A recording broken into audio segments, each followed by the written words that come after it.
안녕하세요. 저는 정신과 전문의이자 소아청소년 정신과 전문의 오동훈이라고 합니다. 지금 이제 팟캐스트와 유튜브 채널 뇌부자들에서 활동을 같이 하고 있습니다. 여러 가지가 있을 수 있는데 저는 그냥 보편적으로 이 청소년기 자체가 정신건강에 굉장히 취약해질 수밖에 없는 시기라고 생각을 합니다. 일단은 성인 못지않게 스트레스가 굉장히 많은 시기죠. 우리가 학업 문제도 있을 수 있고요. 그리고 또 교우 관계 스트레스들도 있고, 또 스스로를 지킬 수 있는 힘이 외적으로나 내적으로나 아직 좀 충분하지 않은 시기라서 그런 것 같습니다. 그러니까 우리가 성인들 같은 경우에는 누군가와 마음에 들지 않아서 좀 멀어지고 싶다라고 하면 물리적으로 거리를 둘 수 있잖아요. 직장을 옮길 수도 있는 거고 이사를 할 수도 있는 건데, 아이들은 본인 의사대로 그런 것들을 할 수 없으니까 그런 부분에서도 이제 아직은 힘이 부족하다라고 볼 수 있을 것 같고요. 제 생각이나 감정 같은 것들을 인식하고 표현하고 또 그걸 통해서 이제 공감을 받는 이런 과정들이 아직 좀 성숙하지 못하다 보니까 충분히 밖으로 배출이 되지 않아서 이런 심리적인 어려움들을 안에 좀 축적하게 되는 경우들이 많이 있는 것 같습니다. 이제 초기에 오시면 이제 초기 상담을 진행을 하게 되죠. 그래서 어떤 점들이 힘들었는지, 그래서 여기에 대해서 어떻게 대처를 해왔는지를 중점적으로 듣게 되고요. 부가적으로 이 친구가 가진 강점, 약점, 스트레스의 해소 수단 이런 것들은 어떻게 되는지에 대해서 좀 최대한 자세히 들으면서 정보를 수집을 하게 됩니다. 그래서 이렇게 초기 면담을 진행을 하게 되고 나서는 보통은 이제 심리 검사를 진행을 해요. 이야기를 통해서도 우리가 충분히 많은 양의 정보들을 얻을 수 있기는 하지만 이제 안쪽에 있는 생각이나 감정이나 이런 것들을 100%다 표현하지 못하는 그런 경우들이 있다 보니까 그런 것들을 파악할 수 있는 여러 종류의 검사들을 이 친구가 가진 이제 인지 기능, 그리고 이제 정서적인 어떤 어려움 이런 것들을 한데 아울러서 하나의 이제 종합적인 리포트를 내게 되는 거죠. 청소년 친구 본인 그리고 부모님과 함께 어떤 식으로 치료를 진행할지를 결정을 하게 됩니다.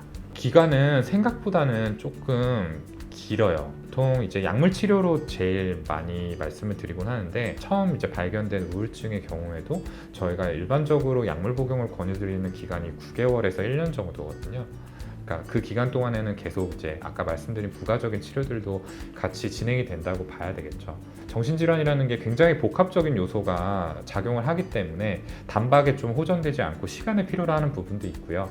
좋아지더라도 다시 또 재발할 위험성을 줄이기 위해서 최대한 길게 치료를 좀 끌고 갑니다. 그래서 사실은 당사자 본인도 그렇고 가족들도 그렇고 인내심이 어느 정도 필요한 과정이긴 합니다. 집단의 어떤 소속감이라든지 주변 사람들의 영향을 많이 받는 그런 특성들이 있다 보다 보니까 사실 이제 많은 케이스들이 어떤 적절한 도움을 적기에 받지 못해서 생기는 문제라고 생각을 합니다. 좀 조기에 이런 정신건강의 중요성에 대해서 교육이 집중적으로 이루어지면 참 좋겠다라는 생각이 들어요. 청소년 친구들이 사회를 주도하는 그런 연령대는 아니지만 결국에 이 친구들이 자라나가지고 다시 사회의 주도층이 될 거고, 그렇다면은 이제 이런 친구들에서부터 인식의 변화를 만드는 게 결국에 우리가 더 나은 사회로 나가는 데 있어서 가장 중요한 걸음이 아닌가라는 생각이 들어서 교육을 할 수 있는 기회가 더 많이 주어졌으면 좋겠다라는 생각이 들고요. 그냥 개인적인 바람을 하나 덧붙이자면은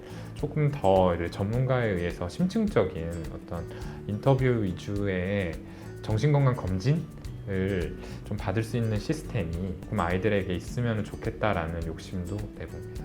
자가 진단을 할 수 있는 방법들은 사실 인터넷 같은 곳에 많죠.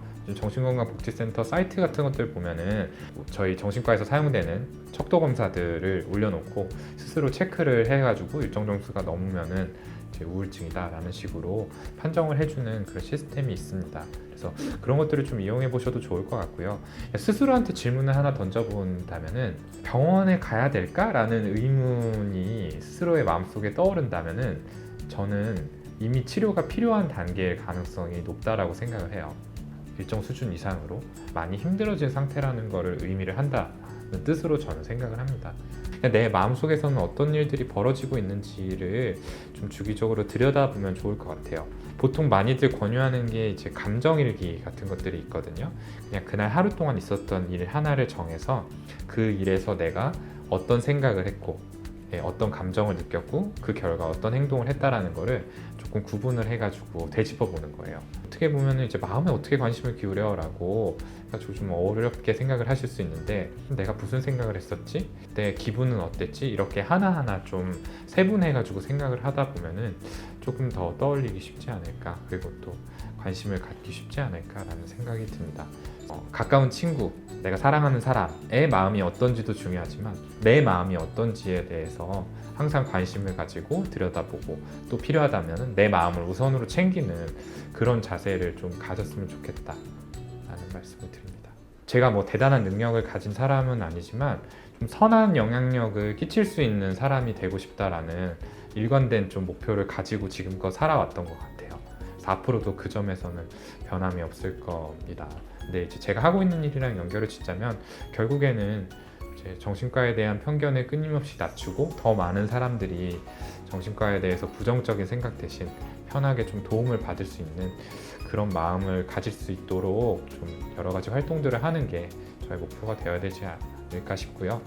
모든 분들이 그냥 편하게 친구네 집 방문하듯이 정신과에 한번 들려줄 수 있는 그런 사회가 됐으면 좋겠다라는 바람이 있습니다.